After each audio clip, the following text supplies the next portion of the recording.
I'm really going to try. You can do it. Channel it. Wait, I have to practice. Well done. Okay, that's as low as I can go. Well done, my brave knight. Now, off with your head. That's as low as I can go. But I feel like it would have been weird if I was just like, well done, my brave knight. Now off with your head. Like, well done. I had to try.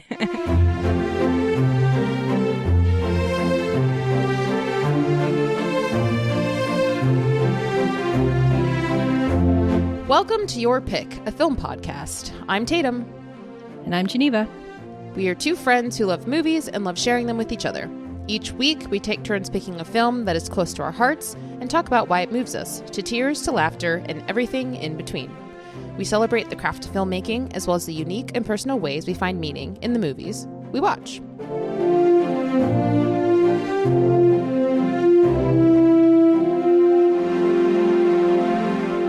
So, Geneva, congratulations to you, my friend.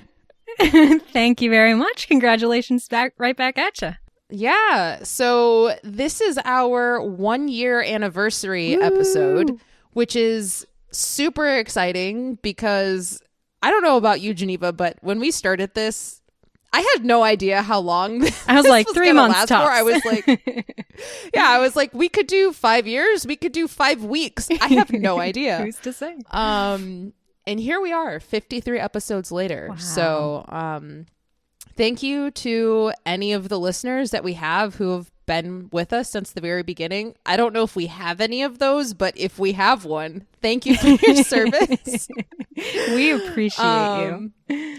Yes. And if you're new, welcome. It's a new year. And what better New Year's resolution than to start a new podcast? So, yeah, I just wanted to start off by asking you, Geneva, 2 questions. My first question is, just give us an update regarding your feelings on the podcast, I guess. And then also, if you could let us know what your favorite quote intro is the past year. Because maybe our listeners will go back and listen to them. Yeah. Because they can be quite funny. Well, to answer the second question first, this is a very easy one because I just finished editing and posting this episode.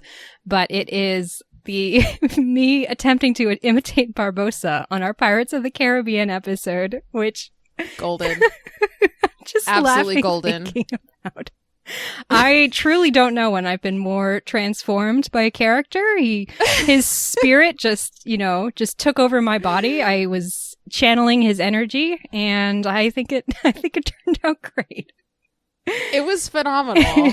For anyone who hasn't listened to that, I recommend going back and just listening to the first 30 seconds of that episode, because Geneva, like she said, absolutely slays that monologue. But also, I am dying laughing. Tatum is the second she opens her mouth on the floor, it's so funny. Physically collapsed, unable to believe what she has just heard. Yes. Well, I've never seen you transform like that. It was such a rare occasion, and I'm honored to be a part of it and to be a witness of that in real time. Thank you. This is what the podcast has brought out of us, just so many memorable moments, so many moments of growth, personal change. We now have aspirations to become Oscar-winning actors. Oscar-winning actors. Our performance of these quotes are the proof of that. We're definitely capable. My very first Actors on Actors, me and Jeffrey Rush. That would be so cool. That would be so cool. I would love it. Anyway, Great choice. Thank you.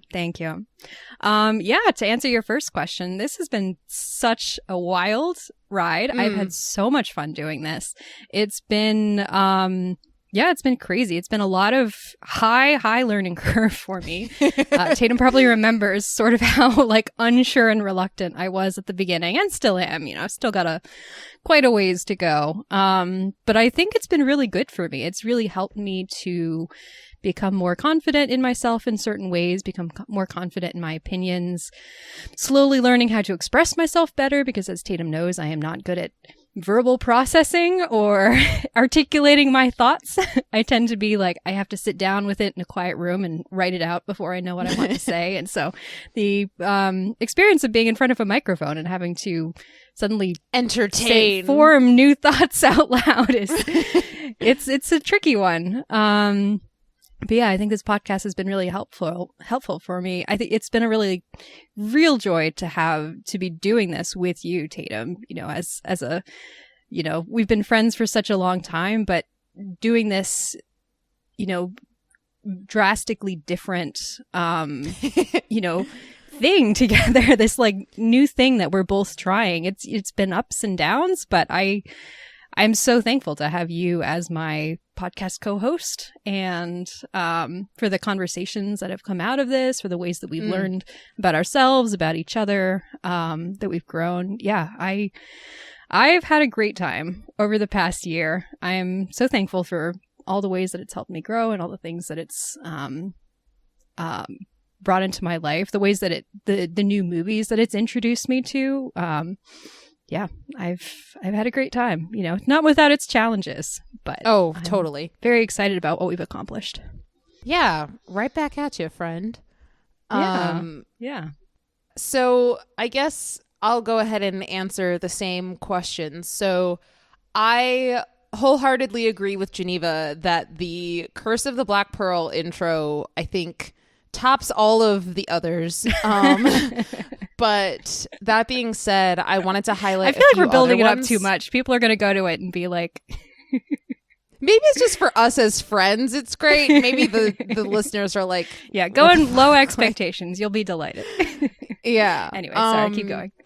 But yeah, some of the other ones that I really liked, going back all the way to the very beginning, I really liked the intro to Monty Python, the quote that I chose for that. I am particularly proud of my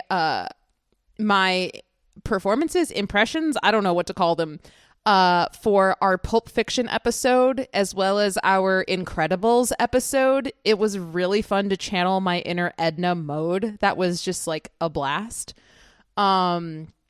So yeah, I mean, those are kind of my main ones. The Sound of Music. Can I just say too? Can I just put in a word for your Adam Sandler impression in Uncut Gems? Because that was sort of an unexpected delight to me. You did a really great job, like channeling his energy in a low-key way. So that was a good one too. Yeah, I was going to mention that one. And then also the Sound of Music intro, I sang The Hills Are Alive quite poorly. And I got a great laughing reaction out of Geneva, which was a fun time. I also really liked our Paper Moon intro. That was fun to kind of go back and forth on that one. But yeah, so those are all of my favorites, but I do think The Curse of the Black Pearl takes the cake with The Incredibles, Pulp Fiction, and Monty Python just behind it. So yeah, that's one of my favorite parts of recording the podcast. I love pulling out quotes and then being able to kind of do our interpretation of it, because we never really know what to expect, which is just fun. So, yeah, as far as my feelings about the podcast, I had really, like I said, I had no idea what success would look like for us with this. Geneva and I, when we started it, we were like, hey, if this lasts a few weeks, that's fine. If it lasts a long time, that's fine. But we just want to make sure that like it's always fun for us and it's never something that is like getting in the way of our friendship. And I think this podcast has, in ways that I did not anticipate, it has revealed different aspects of ourselves and each other and really forced our friendship to grow in ways that it probably otherwise wouldn't have, like naturally. I've learned a lot about your brain and your communication style and things that you love and things that you don't love. And I think that that's just a really beautiful thing. Like Geneva said, it has its ups and its downs. Sometimes we get, tired, or sometimes we get into ruts where it's like, it's kind of hard for me that you don't like a lot of these movies that I really love, and vice versa. But like I said, we always come back to a conversation, and at the center of it all is our friendship. And I think that that's just a really special thing. Geneva and I have known each other a long time, and I think we've kind of known for a while that our personalities would be compatible in some sort of creative collaboration.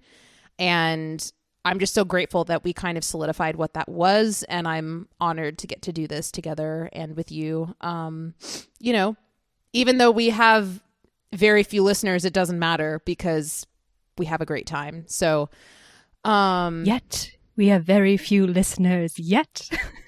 Sorry. Yes. We're gonna blow up. I saw the this opportunity. year. I had to take it. That is our goal for 2024. We're gonna blow up, and we're gonna have 5 million weekly listeners by the end of this year. Taylor Swift, we're coming for you. Oh my god. Yeah. We're gonna start. I don't know why she's the first person that came to mind. We're gonna start doing a live tour, recording episodes like in front of an audience. We sit in a theater with an audience. We all watch it together, and then we sit down and talk about it, like no preparation whatsoever. There are podcasts that do that. That would be crazy. I don't know how they do that, but they do. I wonder what that would look like. That'd be fun, but I feel like you'd probably hate it. I don't know. I would need a little bit more work on myself before I'd be ready for that. So that's also on our bucket list for 2024. We're going to have 5 million weekly listeners, and we're going to tour the world doing live in theater viewings. Tatum would already be set. She's a performer. Oh, far from it. I prefer to be behind the camera, but anyway, is there anything else you want to add on this special 1-year anniversary, this milestone that we've reached? I know, it's crazy to think. Oh gosh, you didn't prepare me for this question. I'm not good with it. I know. I'm so sorry. It's okay. I meant to text you in advance, and then I just forgot. No worries. I will think of something incredibly beautiful and eloquent and moving as soon as we get off the record. You can edit it. It's fine. We'll just re-record everything. We'll re-record everything. It's fine. We'll start the entire episode over. Right. Let's just start the whole year over. Yeah. Oh my god. Let's go back to 2019. Let's do that. Actually, that sounds great. I would be on board with that. Yeah.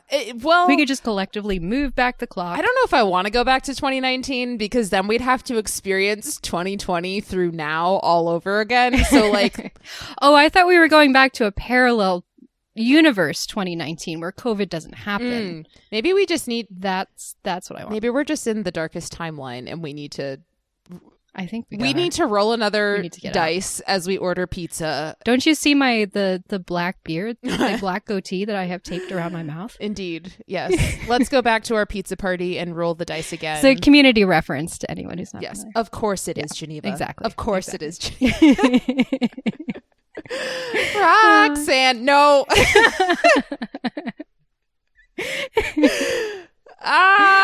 So good. Just one of the best episodes of television ever. So good. Okay. Anyway, on that note, I'm going to kind of jump into our discussion for today. So the reason that I chose this movie, so this week was my pick, but I also wanted to choose something that I thought would be a special movie for both of us to celebrate our 1-year anniversary. So I have chosen the 2021 movie, The Green Knight, because it is a film that Geneva and I both love very, very dearly. Adore. And I just thought it would be fun to talk about. I think it's kind of a coincidence that I didn't remember because I hadn't seen this movie in a while, but this is like kind of almost definitely a Christmas movie. Oh, it's fully a Christmas movie. This is Christmas movie in my heart. It's very much so a Christmas movie. Yes. And so the fact that this episode is coming out close to Christmas is, I feel like, a coincidence, but a timely coincidence.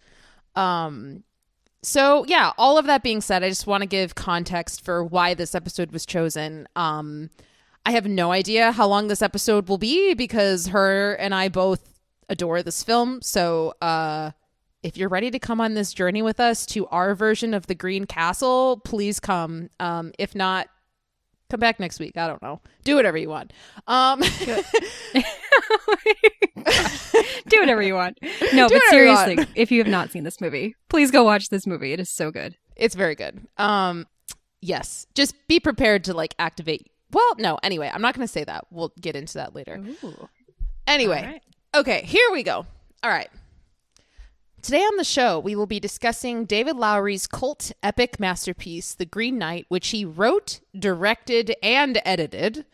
Oh, really? Yes. That editing, I did not know. Yes. I will give you some background on David Lowry, actually, before this is done, because there's some cool stuff about him.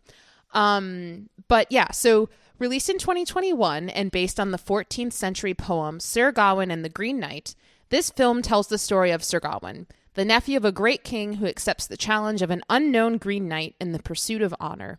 The challenge requires Sir Gawain to strike a blow to the knight's head, only to then seek him out 1 year later so that the knight can return the same blow.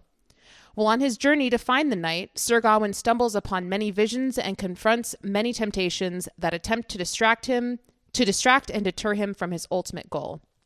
So what happens after the screen cuts to black? Does Sir Gawain get his head chopped off after all? Does he achieve the honor he so dearly wanted?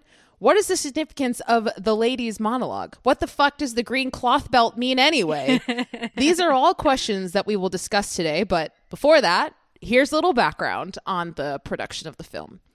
So, though the film did not have that much financial success, it did still make a profit. It garnered $19 million at the box office after being made with a budget of $15 million. And in addition, The Green Knight was a critical success, landing on the list of many critics' top 10 lists of the year. So I just have some information here regarding specific themes from the movie itself and some quotes from David Lowry just to give a little bit of context. Again, I've said this in the past, prep can be kind of time consuming, and sometimes I just don't have the energy to rephrase everything from Wikipedia. So I'm just going to read stuff from Wikipedia. Go check it out on your own time, but that's just me prefacing. All of this is from Wikipedia.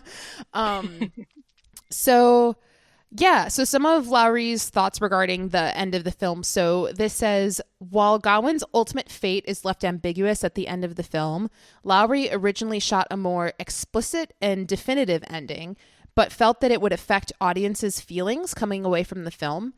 And he describes the film as being about the importance of comporting oneself with integrity and goodness over being concerned with one's legacy.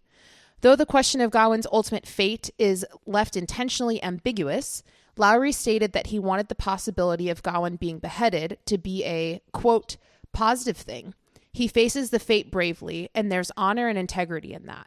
But that doesn't mean that he's dead. He's killed. He received the blow that he was dealt, and all is set right within the universe of the film, unquote. And then just a little bit more context that I thought was interesting. Can I ask a quick question? I don't know if you have the answer to this, but did he say what the more explicit and definitive ending that he shot was? Not from the research that I saw, but I'm assuming it's that we see his head get chopped off. But that's just interesting. But I don't actually know. Okay, cool. Yeah, I was going to say, after watching this movie, I went back and reread the original poem. It's not super long. It takes less than a couple hours to read. So every now and then I might be pulling out some knowledge for what happens in the poem, but it was so fascinating to reread because there are so many changes between the poem and the movie. And I think some of those might be interesting to talk about or give context to it. But anyway, yeah, continue giving all this info because this is so fascinating. Yeah. So Lowry giving some information just kind of about one of the major themes in the movie, which I found this to be super interesting. So Lowry stated that the monologue by Lady Vikender's Lady Burlatock reflects both the symbolism of Arthurian Christian civilization being in conflict with paganism and nature, and in his own sentiment that nature will inevitably win over civilization and bring peace. The Green Knight's depiction as a tree-like entity also depicts nature and paganism, invading the dull sanctum of the Round Table and Arthur's kingdom. This is further emphasized by Lowry's decision to portray Arthur and Guinevere as sickly, alluding to the waning control of the civilization they represent. I thought that was really interesting because that provides several answers to a lot of questions that I had while watching this. It's just why did they choose to have him look like that? Why do Arthur and Guinevere look sick? All of these things. And so yeah, I thought that was an interesting just discovery. So yeah. And just to give a little bit more context on David Lowry specifically. So we've talked about this before on the podcast, but there is another excellent podcast called Team Deacons, and David Lowry was a guest on that show. It is an incredible episode. I highly recommend if you are at all interested in film or David Lowry, just check it out. It's great. But David Lowry, unfortunately in that episode, he really didn't share much about the Green Knight. They talked mostly. They barely asked him about the Green Knight. I was so disappointed. I mean, not in the interview overall, because it's great, but yeah, they barely even talk about it. Yeah, they mostly talked about his other films, which I was a little bit bummed about, but he does touch on kind of a little bit of his taste in terms of what he likes to film and what he likes to capture. And I think we see a lot of that in this movie, because he was talking about how he really, really likes movies where there are just really, really long takes of people doing mundane things. And we have so much of that in this movie, of just, Gawain sitting on a horse, riding on a horse for 5 minutes, or, him laying underneath trees for a long time and the camera's just spinning around in circles. There's so many moments of that in this movie, and it was interesting for me to have that perspective going into this, because I did not know that the last time I watched this movie. So yeah, that's kind of everything I've got for the opening to this. Geneva, do you have any like just overarching info that you can share regarding the poem before we start? Because I have not read it. So yeah. If you don't, that's fine. But I was just curious if you wanted to add a little something. Yeah, definitely. Like I said, it was really fascinating to go back and reread it, because the sort of general shape of the story is the same, but kind of coming at it from a different perspective. So the idea in the poem is that Gawain he's young and very untested, but he is a pure of heart, brave, he's one of the best of King Arthur's court. And this is not a King Arthur's court in decline. This is kind of King Arthur's court in its prime. And Gawain is sort of this, younger generation, but who is an example of what is great to offer the world about King Arthur's court. And so much of him deciding to take on the Green Knight's challenge is not necessarily about his honor specifically, but about the honor, representing the honor of Arthur and Camelot to the world. And that then affects the rest of the story as he's coming to the challenges faced by Lady Bertalick, because it's less about exposing his sort of baseness and more about his, this is a in the story, the lord of the manor, Lord Bertalick, and Gawain create this agreement between the two of them that they will go and do their separate things. Gawain will stay in the castle and Lord Bertalick will go hunting, which we see in the movie. But they do this 3 days in a row. And each day the lady comes to Gawain and tries to seduce him, and he resists, and all she does is give him a kiss. And then at the end of the day, he gives it to the Lord. But then on the last day, she gives him this girdle, which has not been previously seen in the movie. But she tells him this girdle will keep you from harm. And at first he's going to resist, but then once he learns that it's going to keep him from harm, he agrees. And then when he and the Lord share their winnings, he intentionally keeps back mention of the girdle. And so this is kind of framed as his one mistake, or his one sort of failing, is that he fears death too much, as opposed to, his mistake is not being willing to confront everything that he's facing completely with no protection, basically. And the ending of the story, it ends with the Green Knight 3 times starting to land the blow on Gawain. The first time he flinches and the Green Knight draws back. The second time he doesn't flinch, but the Green Knight doesn't land the blow. And then the third time, the Green Knight swings and he just nicks Gawain on the neck. And then he reveals he is actually the Lord Bertilick in disguise. He says basically that's to pay you back for the, 2 free swings for the 2 times that you gave me the winnings you were supposed to give, 1 little nick for the time that you kept something back. But it's also this sense of very, there's a sense of kind of joy to it, where Gawain is extremely upset with himself because of what he sees as his own mistake. But basically everyone else is like, no, Gawain, you're fine. Like, it's very understandable to be afraid of death. Like, calm down. And so he goes back and he's alive and he's in triumph. And it's so different from the movie because there is this sense of celebration to it. But it is also this, exploring similar themes, but from a very different direction. This idea of what is your life made of if you do not have honor. And Gawain, as the most honorable person of all, is the most self-flagellating, basically, when he sees his own betrayal of his honor. Whereas everyone else is kind of like, no, it's fine, But yeah, in the poem, Gawain unambiguously lives. The Green Knight basically gives him the blow, but it's just a nick on the neck, and that is standing in for what Gawain has received, what he gave, and now everything has been put back to right, and the world can continue as it has been. But it's actually very interesting what you said before about nature versus paganism, nature versus civilization, and like the civilization versus wildness and paganism and Christianity, because that's all there in the poem as well, which is really fascinating. Like, there's so much contrast to it. There's all this dualism. There's a really extended period of time where Gawain is in the castle and he's sort of, relaxing in luxury, and Lady Bertilick is trying to seduce him.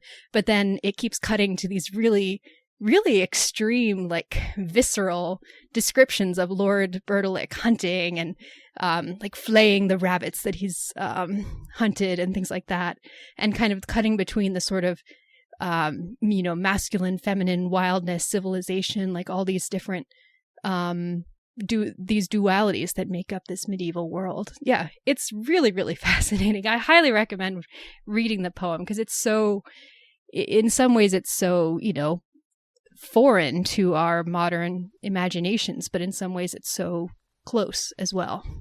That's really interesting. Like I said, I have not read the poem.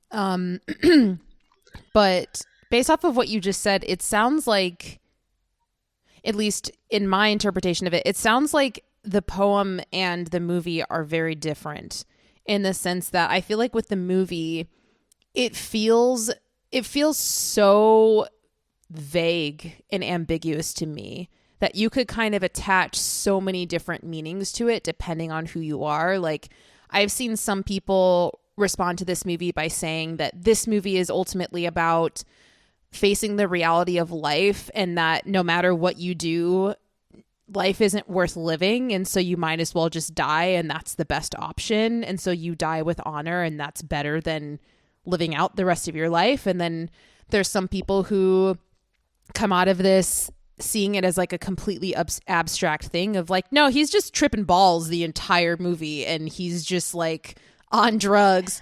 And there's other people too that kind of look at it similar to what you were saying. And there's people who say it's mostly about the concept of honor and loyalty to family and things like that. And so it sounds like, based off of what you are saying about the poem, that that the movie is a lot, at least from what I'm hearing, it seems to be a lot more open-ended and ambiguous than the poem is. And I think that that's really cool, because for me, when watching this movie, so I've seen it twice. This is my second time watching it. I saw it when it first came out. I'm still heartbroken that I was not able to see it in theaters because I was living in Spain at the time, and this movie was only released in theaters in the US. But it was interesting watching it this time around, because I remember the first time that I watched this movie, you know, something that you and I have talked about in the past and quite regularly since beginning to record this podcast, is that you kind of process movies in more of an intellectual way, and I process them in more of a feeling, emotional sort of way. And so this movie, the first time I watched it, I was very much so just like here for the vibes. You know, I was like, oh my gosh, the cinematography is great. I love this world. I love this acting. This is so cool. I love this. But the movie ended and I was like, I think I need to watch it again because I'm very confused. But unfortunately, I did not watch it a second time until last night when I watched it again. And it was interesting watching it the second time because I knew more of what I was getting into. And so I had kind of the brain capacity to kind of think a little bit harder while I was watching it, being aware of some of the details I would have to pay more attention to. And so just thinking about all of the different interpretations of people watching this movie, even I had two different interpretations in the two times that I watched it, because the first time it was just like, oh, feelings, cool, this is fun. And then the second time was like, oh, I think this means that. And the theme of this might represent this. Also, I'm pretty sure he is tripping balls for the last like 45 minutes of this movie. Does that make it worse? Does that make it better? Does it mean nothing? Is it just a thing that happens? Like, I don't know. But yeah, I like the concept of, at least maybe the way that you're describing it. The poem sounds like it's a little bit more clear in what it is, and this is more unclear, maybe?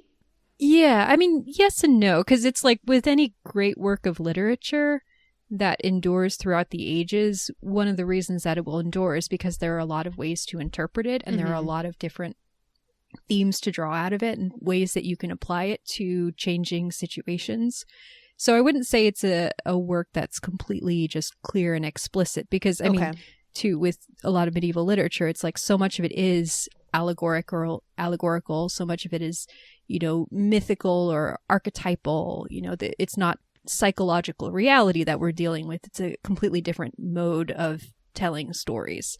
But definitely in the sense of like, there is, you know, it continues past the point that this movie continues. Like, we see what the result is of his encounter with the Green Knight, and we see him journey back home, and we see what the, you know, the shape of the rest of his life is going to be, in a way that this movie makes the decision to stop at that point and allow the viewer to extrapolate that based on their interpretations of the events that have come before this. So, yeah. Yeah, it's just really, really fascinating to see the adaptation choices that were made, and how, like, you know, the way that people experience storytelling now is so different from how people experience storytelling in the 1400s, I think, is when the poem was first written. It's 14th century. Okay, yeah. Yeah, so, yeah, it's just... you know, different expectations, but grappling with very similar themes and questions, just in a very different way. Does he eat mushrooms in the poem? It's not mentioned.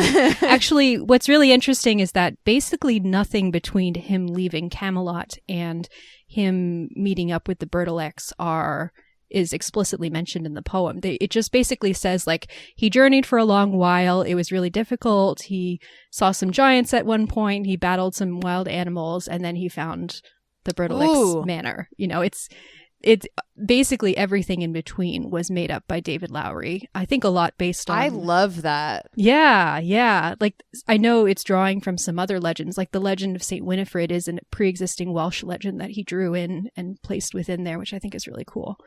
But yeah, again, very, very different. Yeah. Okay, so at the risk of getting too nerdy, let's kind of transition to talking more specifically about the movie.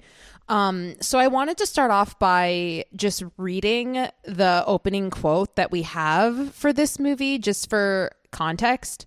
So the opening quote is, "Look, see a world that holds more wonders than any since earth was born. And of all who reigned o'er, none had renown like the boy who pulled sword from stone. But this is not that king, nor is this his song. Let me tell you instead a new tale. I'll lay it down as I've heard it told. Its letters sent, its history pressed, of an adventure brave and bold, forever set in heart in stone, like all great myths of old." So that's just like, I don't know. I wanted to start by reading that quote that the movie opens with. I love it so much. Yes. Very and then the crown coming down and his bed bursts into flame. Mm-hmm. Yeah. So I actually have a question. I probably could have gone back and rewatched this, and I meant to do that, but I forgot. You know how we have that opening sequence kind of in that little it's not like a farm, but there's all those animals and stuff, and there's that guy sitting slumped in the corner and people are coming in and out. And again, I'm not remembering perfectly what it looked like, but yes, there is a point when there's a house in the background and it's on fire. And I was like, was it on fire the whole time and I just missed it? Or was it mostly not on fire and then at some point it is? Do you remember? Do you know what I'm talking about? Yes, I know what you're talking about. And I'm trying to look it up as we're speaking because I remember seeing an interview where David Lowry or someone, I don't remember if it was him or some like someone responding to the movie, like explained, at least a theory of what it refers to. And I believe, okay, yes, here it is. So apparently it's a reference to the siege of Troy and Paris and Helen running off together while Troy burns, which doesn't really I don't know how someone thought of that just watching it. It must be something David Lowry said in an interview, but as I'm thinking about this, it's fascinating because actually the poem starts with specifically talking about the siege of Troy and bringing this myth of Gawain and rooting it back into the myths of the archaic, what would have been even for the medievals, the archaic past, and how this idea of origin stories and great heroes of the past and who are those heroes for us now and stuff like that. So yeah, that's my understanding of what it represents. I could be wrong, but that's what my understanding is. Yeah. So I did just pull up the scene, and that building is not on fire when it starts. So that is you can see yeah, because you see a couple flames coming through a window, and then it just gradually, the fire grows and grows and grows. Well, initially there's no smoke or flames at all, which was what I was trying to see. Does it start already on fire? Does it start not on fire? And initially, there's nothing there, and then it gets bigger and bigger. So, Okay, that's cool, because I was watching it and I was like, did I just not notice this the whole time? But no, it wasn't there the whole time. Cool. Okay. But again, with what you said about David Lowry loving long extended scenes of people doing sort of mundane things, not that a house fire is mundane. And I love it too. I'm so here for it. Every time he does it, I'm like, yes, this is amazing. This is not too long. This is take me on this journey, please and thank you. It's like his own version of world building. It's just exist in this space, and the longer you exist here, the more real it will feel to you. And that's how it works for me. I'm not like, oh my gosh, I'm bored. It's oh, I feel like I'm in this world even more. Yeah, and it forces you to consider more closely the things that are happening on screen and whether there's a symbolic meaning to it, like there is here, or what is going on behind in the brains of the people as they're going about their daily business. Yeah.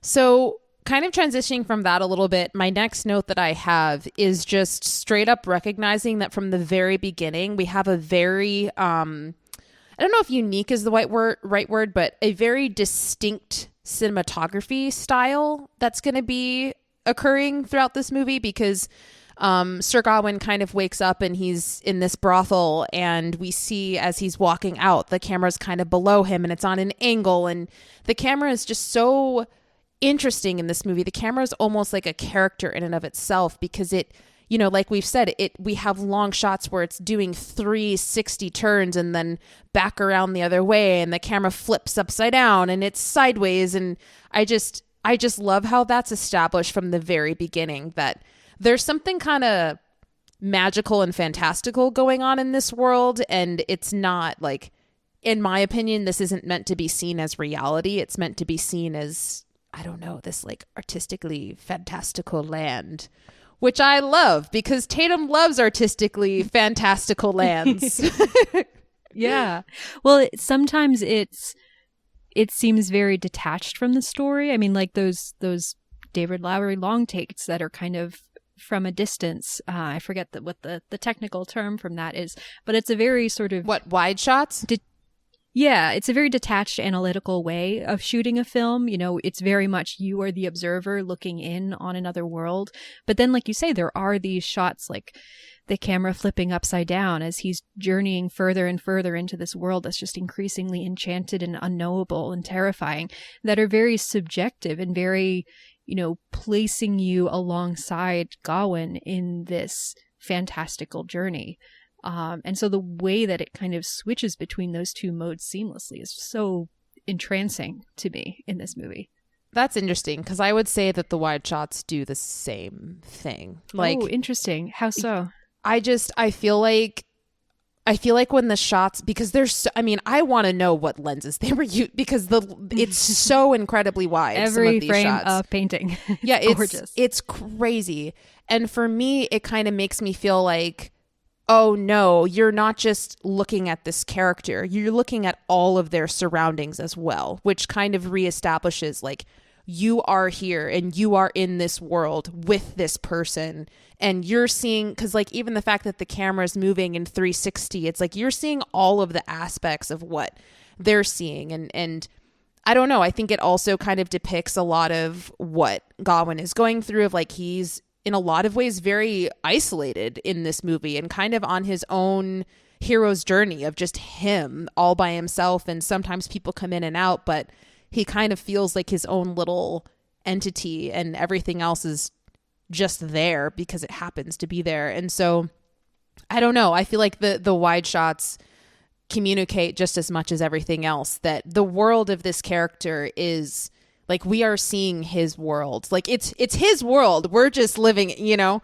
And I think the cinematography in this movie is particularly just very, it's very dynamic. And obviously we have a lot of specific lighting and color correction and things like that as well, which even add to just the imagery of what Lowry is trying to communicate. And I'm sure if I was in film school, you know, I would write a whole paper on analyzing the different colors of different scenes and the commonalities between and why. I mean, there's so much to this movie, which I think why for you and I, it's such a special film, because there are just layers upon layers upon layers to dig into here. And I can understand why for some people it would be overwhelming to the point that they're like, I'm just confused and I don't get this, so I'm checking out. But yeah. For me, I was talking to someone who was bored by it, and I was like, I don't understand how that's possible. I kind of understand, but I don't understand. I understand how it's possible. I just disagree. It's kind of like, I mean, they're very different movies, but I think about things like Seventh Seal and Stalker and stuff like that. It's like I can see why people would be bored. Am I? No, I think it's an absolute masterpiece, but like I can understand. Because in a lot of ways, this movie doesn't really have a plot. It's very similar to the plot of Mad Max Fury Road, where it's like, travel to the thing, come back, you know? And everything that happens in between. There and back again. Exactly. A Hobbit's Tale by Bilbo Baggins.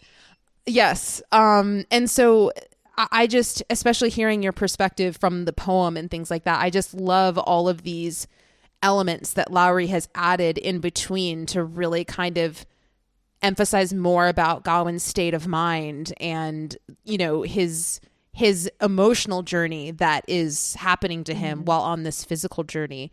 It's just so interesting why he chose the things that he did. Yeah. So, yeah. Can we also appreciate, too, as we're talking about the cinematography, what an incredible job they did at location scouting? Because filmed in Ireland, by the way. It's hard to tell sometimes. Yes, Ireland, which is just basically like a a medieval fantasy world in itself. Like some of these locations, you're like, and I mean, some of them may be very beautiful, elaborate sets. I don't know fully what is the divide between the two of them, but you know, so many of them are very obviously actual physical locations, and they just did an incredible job of establishing this world that really seems wild and magical.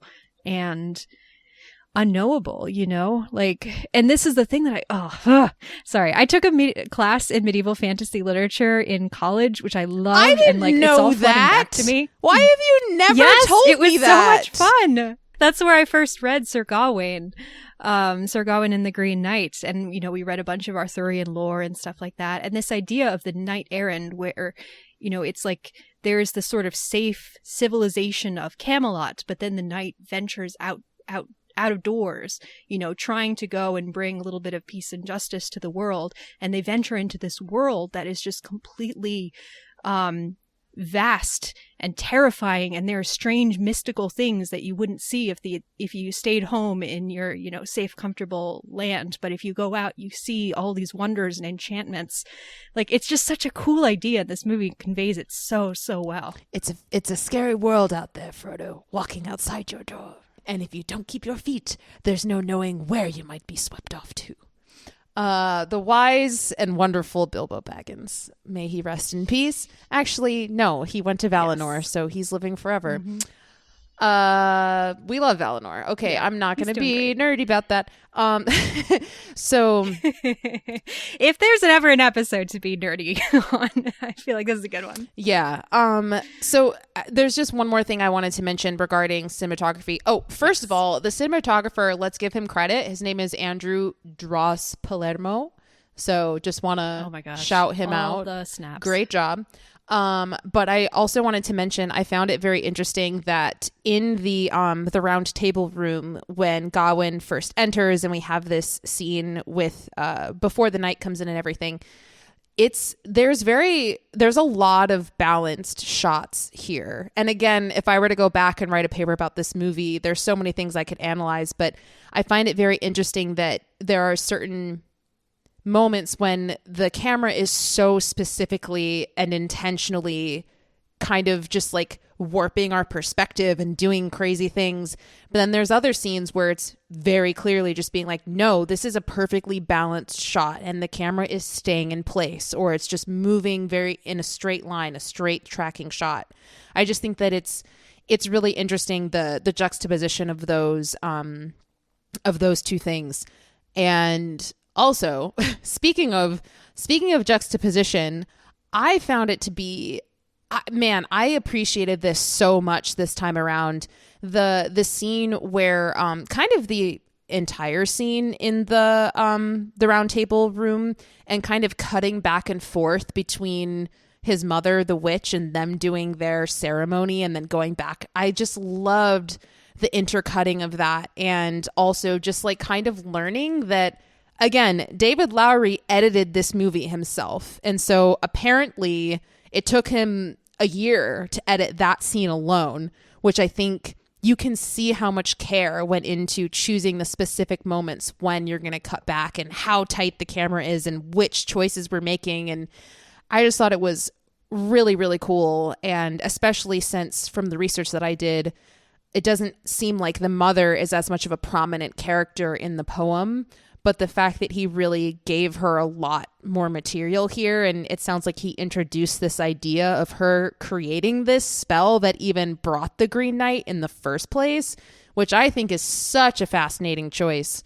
But yeah, there's just so much going on in this scene that I love, but I just found that artistic choice that he made of kind of establishing her in that role, and also just how that scene is edited, I love it.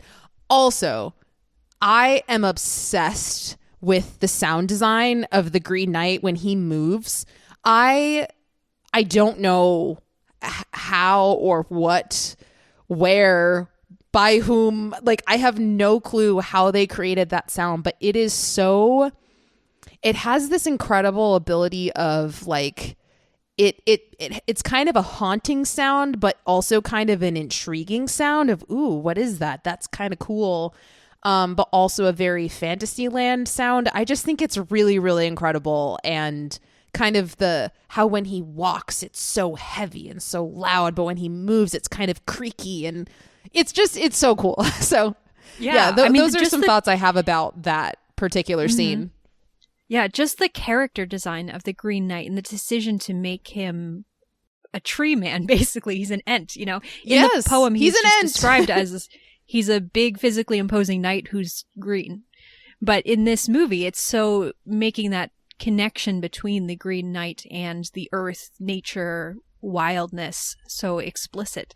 And the I think I read somewhere that it's not CGI, it's all makeup and prosthetics, which I did not realize. It is. I mean, it's beautiful. It looks so I've got good. some fun facts about that. Oh, please. Actually, I'm going to jump in and read something. So this is another thing that I have written down from Wikipedia. Straight rip, so I'm saying this is plagiarism. Just putting that out there. All the credit where credit is All due. the credit to whoever created this Wikipedia information from some article somewhere. Hopefully cited their sources, yeah. Yeah, so I'm just going to read this. So no digital visual effects were used in the creating of the Green Knight during the round table scene. Lowry preferred this in order to give the character presence on set. Actor Ralph Ineson wore prosthetics designed by Barry Gower. Scenes involving the horse alternated with a false mount that was wheeled around with a dolly after the initial horse used for the scenes would not cooperate with Ineson. Lowry stated that the crew used practical effects. Lowry stated that the crew used practical effects to make the Green Knight appear larger, such as mounting Ineson on platforms. Digital effects were later used during the Green Knight's hibernation scene, including subtly transforming the Knight's face into that of other cast members, which that was something I noticed the second time around in that like final scene. I was like, wait a minute, his face looks like the face of other people. What's going on? This is crazy. I thought that was so cool this time around. Especially kind of circling back to that line where the fox / his mother tells him like the Green Knight is someone that you know. And yeah, there's just so much here. There's so much here. There's so much. Since we're talking about the round table scene, can we give a moment of appreciation for Sean Harris and Kate Dickie as I mean, I think they're just credited as the king and queen. It's King Arthur and Queen Guinevere. Sean Harris in particular, he was my favorite supporting actor of 2021. I love his performance so much in this movie. He's such a he's so warm in the role in a way that's very unexpected. But also I believe him as a king who has had to lead armies and has fought many battles and has defeated many foes. But at the same time, there is this sort of caring aspect to him, but he is also this sort of decaying creature who, his life and his ability to be physically active is slowly dropping away from him. And he's really starting to question, what is my legacy now? And I don't know if Gawain at the beginning of the movie is if he's always considered to be Arthur's heir, but it becomes apparent by the end that he is Arthur's heir. He's the next generation. And so him at the beginning of the movie is kind of, I've never really thought to invest in this person who's going to be taking over my entire legacy. But now I'm starting to think about that. And I realize I have no idea who this person is. And I want to use the time that I have left to try and imbue him with some of the the qualities that I really would like him to have to carry on what I've built here. But doesn't he say at some point that, which I will say, the opening parts of this movie before he actually leaves to go on his journey, it is kind of hard to hear people. It's very echoey and people are kind of talking quietly. And his voice in particular is very, it's so soft. This. The fact that he calls, unlike everyone else, he calls Gawain Garwin, which I love so much. But I don't know why he does that, but it's great. Doesn't he mention at some point in some speech in that scene that he has a son who normally sits in that chair, but because he's not present, Gawain should sit there instead and take his place temporarily? Yes. Doesn't he say something like that? He does, yeah, which I was so curious about because that's the only reference that I can remember in the film that there might be someone else above Gawain as the heir. But then at the end, it is Gawain who seems to be in line to the throne, at least in this sort of alternate dream version. And so, yeah, I found that very curious. Yeah. Unless they're just referring to like Lancelot is, Arthur's number 2 and Lancelot's away or something like that. Because I think in the Arthurian, never mind. I was going to say I don't know if Arthur and Guinevere had any children in the Arthurian legends, but actually I have no idea, so I'm not going to speak to that. I know absolutely nothing about the Arthurian legends other than King Arthur is someone that people care about. That's literally all I know about him. I don't even know if he's real. But anyway, so before we kind of move on, because I'm realizing we're like an hour in and have only gone through like 15 minutes of this movie. What are your... Yes. What are your thoughts on the fact that Lowry chose to include this aspect of the mother kind of creating this spell? Because I have my own interpretation, but I'm wondering what yours is, because that was something where the first time I watched this movie, I was like, okay, so what's up with the mom? I don't understand.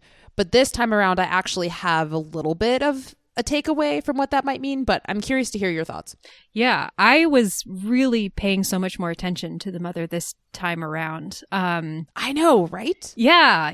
And I think it's Sarita Chowdhury is the actress who plays her. She's absolutely wonderful. Her face is so expressive. She has so few lines, but her face is so expressive. Rewatching this movie, if anyone likes her, she's in Homeland. You could see her in Homeland. Oh, I did not know that. I think she's in a movie called Mississippi Masala from the 90s with Denzel Washington. I'm thinking of the right actress, and she's great in that. Anyway, back when this movie came out, I read this like critical sort of think piece about it that was like interpreting it in the lens of like millennials trying to take on adulthood in a world that is increasingly confusing and the rules are changing.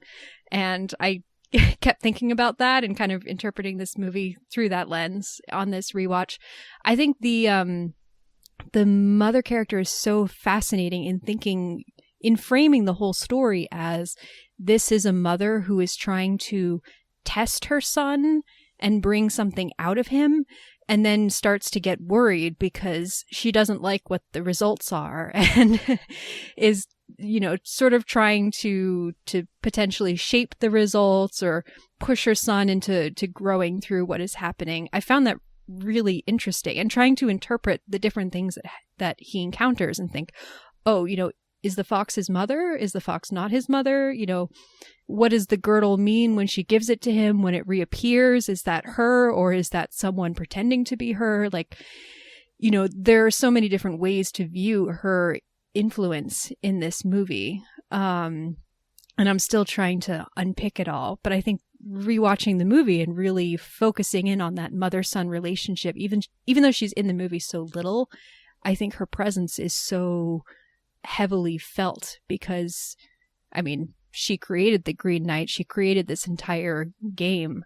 But this idea of her being disappointed in her son and wanting better or more or something different for him, and then that unleashing something that she may not necessarily be able to predict or like, was really interesting to me. Yeah, I totally see where you're coming from. And I think my interpretation is similar, but a little bit different. I kind of saw her as this protective mother who has these, obviously she's a witch, so she has specific powers. And I saw her being someone who wants her son to have honor so that he can have just like kind of a safe life. So she gives him this belt that, like you were saying, it kind of comes back. It's like, okay, where has this been the whole time? What, blah, blah, blah. But this idea of like, while you wear this, nothing will bring you harm, essentially. And so when he finally reaches the Green Knight, I think it's something where she kind of set him up in a way where it's like, whether you return and come back and you have honor because you're lying to people and telling people that you did what you said you were going to do, or you stay there and you follow through on what the Green Knight said, like either way you have honor. And I just, that was my interpretation, because when we see him travel back home, when he's thinking about what his future would be if he went back home, we see her like standing by his side and taking care of his taking care of his child after she's born and all of these things. And so it seemed like she's kind of this loving mother who is willing to go to extremes to protect her son because she has the ability to do so with witchcraft. And so, I mean, I'm sure there's plenty of ways that people could make arguments that my interpretation is wrong, and that's fine. But that's just kind of how I saw it. And I think it's one of those things where if I were to watch it again, I probably would have a different interpretation of it. But that was my takeaway this time. Mm-hmm. And I do think the fox is her. Like, yeah, the fox is guiding him through this thing, trying to keep him safe because, again, I think it's further proof that she does really want to protect him, because not only does she give him this belt, she also appears as this fox that's going to kind of be there for him throughout it all. Which, again, I guess you could maybe, disprove everything that I just said by the fact that the fox, when he gets close to the Green Knight, is like, actually, wait, no, don't go, turn back. Yeah, but then that kind of lends itself to what you were saying. She has these goals, and then eventually she changes her mind and it's like, oh, wait a minute. Actually, this is not a good plan. Yeah. I'm curious what your interpretation of her sort of, because in the sort of alternate universe flash forward at the end of the film, when he's back and he's king and he has children and he's like doing all of these things that are, very dishonorable, honestly. She doesn't speak at all, but my interpretation every time we see her during that whole section is that she's deeply disappointed in who he has become. Like, she's doing, she's performing her duty as the mother of the king, and she's helping out with the kids, and she's by his side and everything, but that this is not who she wanted her son to become. And that's all, like, just me interpreting, like, the expression on Sarita Chaudhury's face. But that's kind of how I was reading it, is like this, like you said, she wants her son to have honor. And so when he comes back, he has lost his honor by keeping that belt that was his, his insurance against death, which, can we even say that this is the same belt that she gave to him? We don't really know. Does it matter? The decisions that he made to get to that point of coming back are ones that left him without honor. And then this is something that is, disappointing to her. Yeah, totally. So I just wanted to kind of touch on that, because obviously I think that, at least in my opinion, is a huge aspect of the film that leaves big question marks at the end. Mm-hmm. And especially for me, after I watched it the first time, I was like, the next time I watch this movie, I will be paying attention to the mother, because I need to understand this. And again, it's a very specific adaptation change by David Lowry, because like you said, the witch Morgana Le Fay is in the poem, but she is only mentioned at the end as like, oh, by the way, all of this was from Morgana Le Fay, and Morgana Le Fay is not Gawain's mother. She has a completely different goal in setting all of this up. So yeah, that was all David Lowry. Yeah. So kind of transitioning forward a little bit, there's one thing that I wanted to bring up that's also kind of just like a theme of the movie that I thought would be fun to discuss. I'm not sure if you picked up on it. You probably did, because you've seen this more than I have. And you're way more intellectual with watching things like this than I am. But I noticed that kind of each of these different, after he leaves the castle and he begins his journey, he meets these people who rob him, and then he gets to this house and he meets a ghost, and then he meets the fox, and then he gets, he has all of these different kind of milestones that he reaches. And I noted that every single time he meets a new thing or a new person, even the giants, like each time there seems to be some sort of transaction going on, or some sort of exchange of like, if you do this thing, what do I get in return? And whether that is Gawain asking someone that, or them asking him that, or someone responding and being like, why would you ask me that?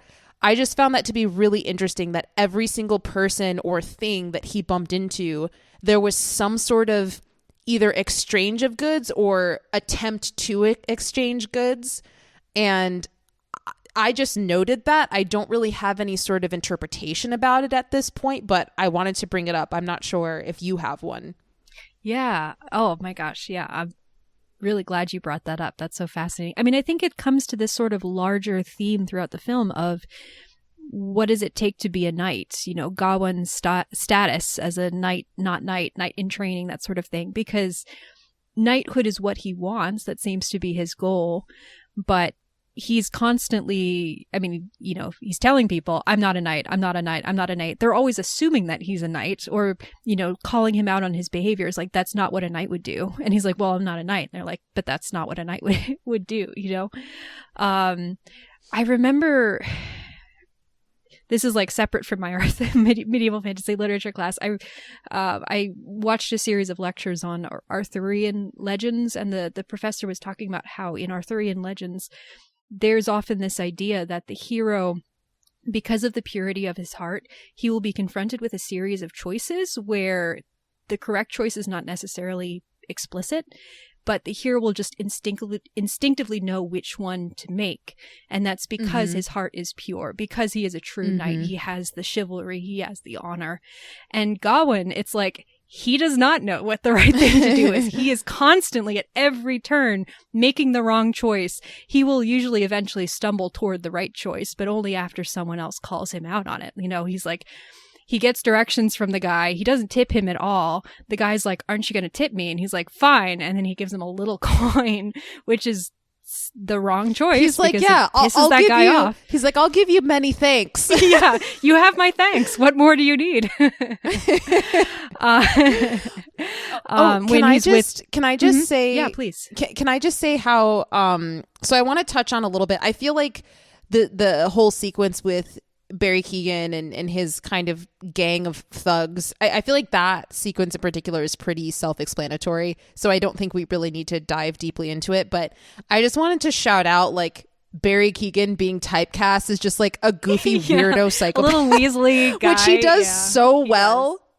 Every time he does it so well. And I think, like, I don't know, sometimes I see actors being typecast and I can tell that they're kind of frustrated that these are the roles they keep getting. But I feel like Barry Keoghan loves it. He's like, yes, give me more. Lead into it. I know. I can't wait till the day he's inevitably cast in some kind of like rom-com or something. And it's like, oh gosh, no. I can't even picture it.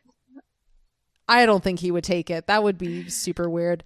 But I wanted to point out one thing that I noticed, which this is like, I don't know. I feel like this is super weird film nerd about me / person who works in the industry and has to pay attention to things like this for their literal job.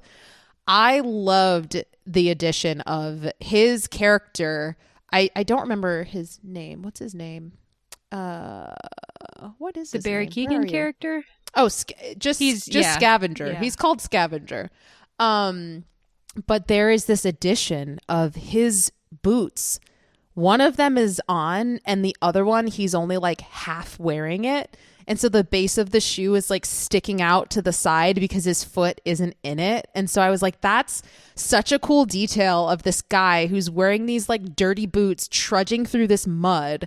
And one of them is only halfway on. I just thought that was a really cool detail because you know that there's some costume designer somewhere who had a very long meeting with David Lowry about how is he going to wear those shoes. And that's a decision that they made for that character in that setting. And I just thought that was super cool. I was like, I clocked it. I saw it. Super cool.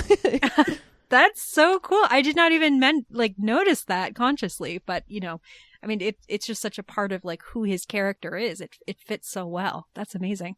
Yeah, it was a fun realization for me. I was like, awesome, I'm good at my job. Also, hopefully this means I'll be a good director because I notice things like that because I care about things like that.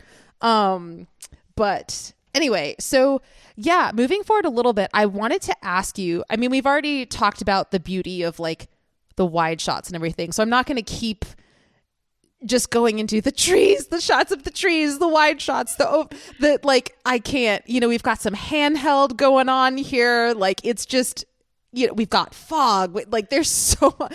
I love it. But for the sake of brevity, we're not going to keep fawning over the cinematography. But I wanted to get your interpretation of the 360 camera and he's a skeleton and then he is flesh again. I wanted to get your thoughts on that. Sure. Part of me just feels like it's David Lowry being like, this would be cool and not actually have a meaning, but I don't know. Well, okay, so I feel like this goes back to a larger theme that I was like really picking up on this particular watch, which is this idea of people having narratives, and to know the narrative, to know the story of a person is to know the person. And I kind of trying to make this connect, but like early on in the film, you know, when Arthur, I think that Tyrion would agree with you. What's better than a good the one with the best story is the one best equipped to lead us. I hate but it. like anyway, sorry, continue. When Arthur sits down with Gawain, he's like, I know all the stories of all the knights who are here today. I don't know who you are. Tell me a story of yourself so that I can know you, which I think is so fascinating. And so just like this idea of like living, what is the shape of your narrative, your personal narrative? And the reason that I was connecting that to that particular shot is because I feel like this is Gawain sort of, as he's going through this film, he's sort of narrativizing his own story. Like, who am I going to become? I really want to become like one of these knights who has these epic tales that is told about them. But I keep making wrong turns and I keep making wrong decisions. And now he's at this moment where he's like, well, I've failed. The narrative of my life is being left in the middle of a forest as a skeleton that will be uncovered by someone walking by in 100 years and no one ever knowing exactly what happened or who I am. Like, it's him sort of seeing this vision for, oh, my life just ends here. My story ends here. But then that gives him the impetus to try and make another story, to keep going and to try another way. So yeah, I just read that in a very sort of subjective, we're getting a glimpse inside Gawain's mind as he's momentarily giving up and thinking, this is the end of my tale. But then he makes the decision, no, I'm going to keep going. I feel like this movie dives into a question that's even more abstract than what is the meaning of life. I feel like this movie just asks, what is life?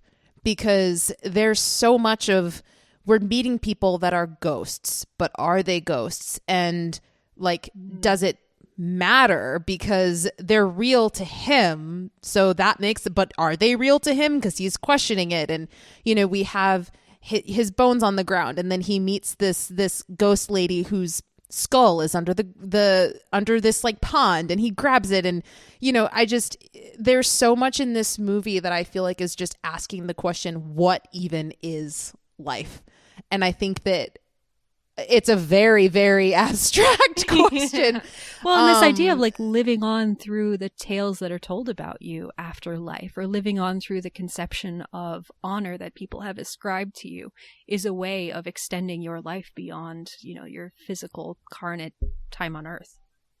I also like this paradox, though, of, you know, searching for so much meaning in life, and that's the purpose, but then having other moments where it's like, this doesn't, like, none of this matters. And that just like brings me to that quote of when he meets that, I don't know her name, it's probably just like Spirit or something, but when he meets the ghost lady and he asks her, are you a spirit? And she just responds like, Winifred, yeah. What's the difference?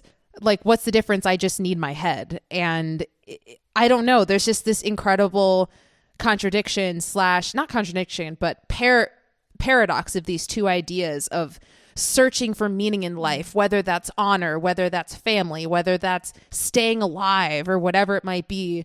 But then we have these moments where it's like, none of this matters anyway. Like, just like, I don't know, embrace what's happening right now. Like, it's as simple as this. Just hand me my head. Like, don't think more about it. Like where is that going to get you? It's not going to get you anywhere. Just give me my head, you know? So yeah, I just think that's a really cool kind of two sides of the same coin that we have represented in this movie. Yeah.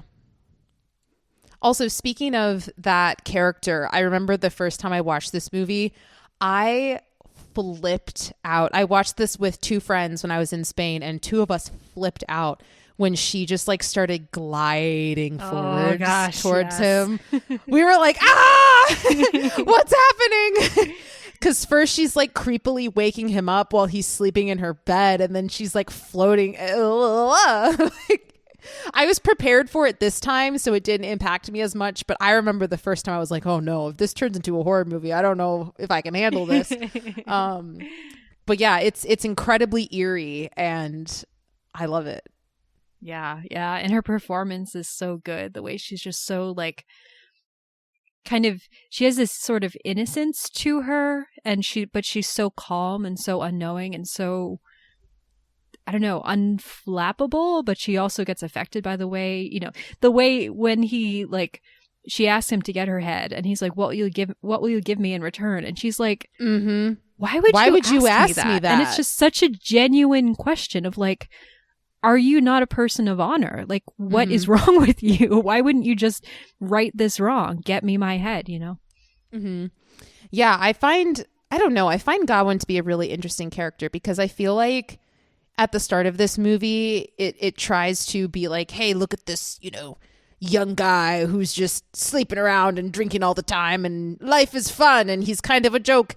But then it's like, oh, wait, but he actually wants to have honor and he wants to like make his uncle proud. And then we have these moments where it's like, is he just, once he leaves the castle, it's like, is he just pretending to be honorable, but he's actually like doesn't care.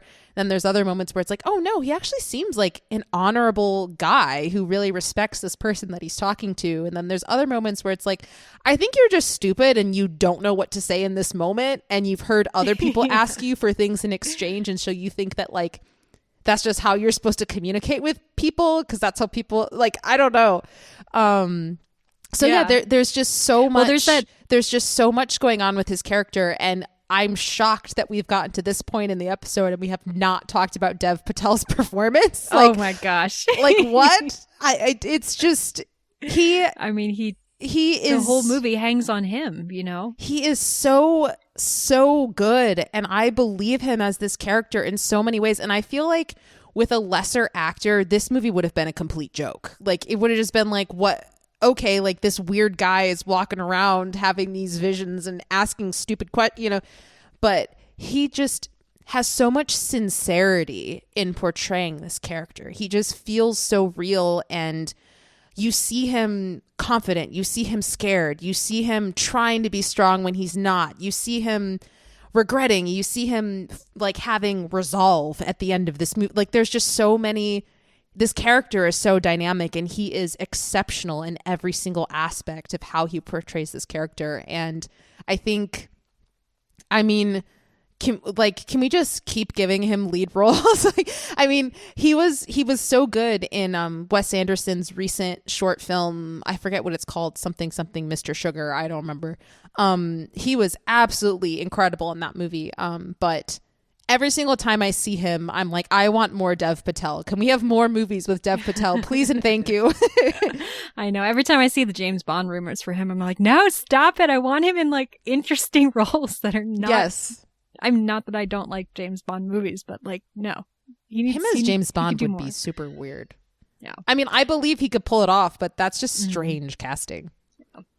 With the Gawain character, there's a line, I think it's early on when he's hanging out with Essel. I can't remember exactly where it is, but she's just like, she's sort of joking about how like, oh, you're going to be a great knight or you have this grand future or whatever. And he's like, I've got time. And I think that's so key to his character is this idea of someone who finds himself kind of frozen by the grandeur of this legacy that he's expected to live up to. And so he just he's like, I'll grow up, I'll have honor, I'll be a great knight, but not now. Like later at some point in the future. And he's just never ready to meet it. And, he's never put in the work basically of learning how to be honorable. And so this movie is finally putting him in this position of, oh, now you actually do need to like be honorable. You do need to go out and do these things. And it's so, again, with this idea of like a knight should just know, a proper, true chivalric knight should just know what the right thing to do is. We kind of slid past it, but when the Green Knight comes in and lays down his challenge, and he's like, this is a game, here's how it works. You strike a blow on me, I'll strike a blow on you a year later and everything. And Gawain volunteers. You really get the sense of like, he only volunteers because of this conversation he's just had with Arthur, kind of realizing the position that he's in and being like, oh crap, I need to do something that's important. And he has no idea what he just got himself into. And Arthur's like, are you sure you know what you're doing? And he's like, yeah, I think so. And he just makes the most boneheaded move possible, which is because of how intimidated he is and the feeling that he needs to like do something impressive and strong.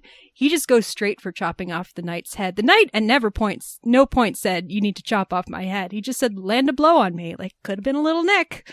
Well, and then all of this could have been avoided. He does bend over and hold his head out. That's basically saying, like, I'm in the position for you to behead. He's like, yeah. So I wouldn't put all of that on Gawain. Like, who responds to someone who's like, give me a blow and bends over like that and is like, okay, I'll just like, I don't know. Yeah, I think the Green Knight's asking like, for it. This is the thing where it's like, if you are a wise person who had, who understood the terms of the game that you were entering into and understood the terms of honor, you would realize whatever I dish out is going to be dished back on me in some way. And so therefore I should keep that in mind. But Gawain does not. He's just like, all right, let's go for the biggest move possible. And it's understandable in the circumstances, but it's also a testament, it shows his immaturity at that point, to make this move and not realize. You are a lot more harsh with him than I am, because I do think that he is an honorable man from the beginning. Like, I feel like he is an honorable person. He just feels insecure about it because he's always been like the second choice to someone else. Those are the vibes that he gives me, that like he's been training for this and wanting this his whole life, but because he's always been the second in line, he's had to kind of make himself smaller. And so when he's given the opportunity, he really steps up, and I do think he's a lot of times aware of the choices that he's making, and he does speak very eloquently in certain moments where he does seem to really know what he's doing and how that's going to affect people and how he's presenting and whether he's carrying himself with honor. He doesn't seem like, I don't see him the way that you see him. I see him as like a completely capable, honorable person who has completed his training and knows how to do it, but just hasn't had the opportunity to really like put that on display. And so he's kind of testing the waters of like, how far can I go? Like, I don't know, but interesting. Yeah. I wonder where we differ on Gawain is, I think in this universe, honor is not something that you just intrinsically have. It's something that you have to learn and build. And so I think Gawain the whole way through has the capacity for honor. And we certainly see at certain moments that he knows the steps and he can bring that out in himself. But he has deliberately put off really practicing what it means to live as an honorable person. And so this movie is his journey into fully learning what that means, fully realizing what it means to be a knight, even to the extent of the sacrifice of potential life for the sake of fully obtaining your honor. Mm-hmm. Okay, so for the sake of moving on in our journey, because we got to keep rolling through here. But I will say, we are at the halfway point because this movie has an interlude, and I am here for it because, can I just say, this movie is just over 2 hours, and Lowry was like, I feel the need for there to be an interlude, which I think is great because I could stop it. I went to the bathroom, I came back. But then there's movies that are 4 hours long and they don't have any. I'm like, if a 2-hour movie can have an interlude, y'all should be having interludes left and right. Like, what's wrong with you? So I love that choice. I'm here for it. This movie flies by the way. Yeah. Okay, so here's where we get to kind of people's differing interpretations as the movie goes on, because we have Gawain, we see him eating mushrooms, and I mean, the movie's kind of been fantastical and weird up till this point, but from this point forward, it's really fucking weird. Like, this is when he starts seeing giants. This is when the world starts turning upside down. This is when he meets an entire ghost castle with fake people in it. Like, there's just, I don't know. And so for me, I think for me watching it this second time around, I don't think it diminishes the quality of the movie or the depths of the themes that it's trying to get at. But I do think he's tripping balls for the last portion of this movie, because speaking as someone who, like, I've never done shrooms. I know people who have. It can be a very, like I know people that have gone to centers and had like guided mushroom trips, and they can be very profound and like open up aspects of your brain and aspects of your heart and like traumas from your past that you need to work through, but you've like shoved down really far. And you can really touch on profound emotions and have these realizations that change your outlook on life. And so I do think the last half of this movie, he's tripping on mushrooms for the most part. And I don't think that's a bad thing. And I think, I don't know, even the way that some of the color correction works, like after he has those mushrooms, like the way the lighting works is very like it very much so captures what I've heard about the colors and like the shape shifting of what's around you when you are high on shrooms. But yeah, I don't know. That was definitely my interpretation the second time around of like, I'm pretty sure he's high out of his mind, but like, it doesn't matter because I don't know. But yeah. So your argument is even when he gets to the castle, he's still high? No, not by that point. I think by that point he's sobered up. So it's just when he sees the giants that he's high. Oh no, it's everything after that. Just up until, oh sorry, I thought you meant the Green Castle. Sorry, there's two different, or the Green Chapel. Sorry, the Green Chapel. Yeah, sorry. I think at what point do you think he's no longer high? Is my question. Up until the Green Chapel, I think everything up until that point, he's high out of his mind. But okay, I strongly disagree. Yeah. But that's fine. Intrigued, yeah. I ultimately like don't really think it matters because either way, he's seeing things that aren't there. So like, well. Okay, that's an interesting sort of argument to make. Is he seeing things that aren't there? Who do you think he's seeing that's there? In the castle? Like, you mean the Joel Edgerton character? The Alicia Vikander character? You don't think they're there? He literally says to him when he leaves, he's like, when you come back this way, we won't be here. Like, they're going to be like, well, they don't exist. They're going to be gone. Well, he said earlier that they're going on a trip. Like, a physical trip is what he meant. They're not real. Interesting. I mean, the fact that they have like an old lady with braids and like a cloth covering her eyes and she's walking around like a weird person, it's very, very dreamlike. I don't see how that the could whole be. Movie's dreamlike. Well, I know, that's what I'm saying. Like, so much of this movie is not, I think so much of this movie is not even real. Like, this could all be a dream. Like, he falls asleep and he wakes up. Like, none of this is real to me. So I just think that the first part is kind of his imagination, and then he takes shrooms and it goes to a whole other level. All right. But yeah, I really don't see most of this being real at all. But that's just my own interpretation. And I ultimately don't think that it matters, because I think in a lot of ways it is still asking the same questions. Whether it's real or not, it's real to him, and that's what's important. But yeah. Speaking of giants, though, I love the giants. They're super cool. They're so cool. Where Such are they a going? Nice addition. I don't know. The fact that he's like, can you please like take me with you so I don't have to walk all this way? And they try to communicate with him and they're too big. He can't understand. Well, it looks like one of them tries to hurt him, which is when the fox comes up and speaks to them and is like, no, leave him alone. Yeah, well, that's the question is, was it going to hurt him? Was it going to just like poke at him because he doesn't know what he is and probably hurt him because of that? Like, are they malicious? Are they not malicious? Like, I don't know. You don't know? I don't know. They seem to be looking at him with disdain. Like, when they're all just kind of standing there looking at him like, y'all aren't happy that he's on your turf. Like, I don't know. But You guys clearly don't want him to be there. But yeah, okay. So then we have these beautiful shots of the camera turning upside down, and I also forgot to mention the shot earlier where he does dive to the bottom of the pool to grab the skull, and he dives into this pond that all of a sudden is like gorgeous. Hundreds and hundreds of feet deep. Like, I have no idea how deep it is. But yeah, this is when the camera really starts. I mean, the camera's been amazing since the beginning, but yeah. Anyway, so okay, so this brings us to the point when he gets to the castle. Also, Geneva, when he gets to the castle after eating these mushrooms, when Joel Edgerton's character greets him the first time when he stumbles through the door, he's literally a bear. Like, he's a bear.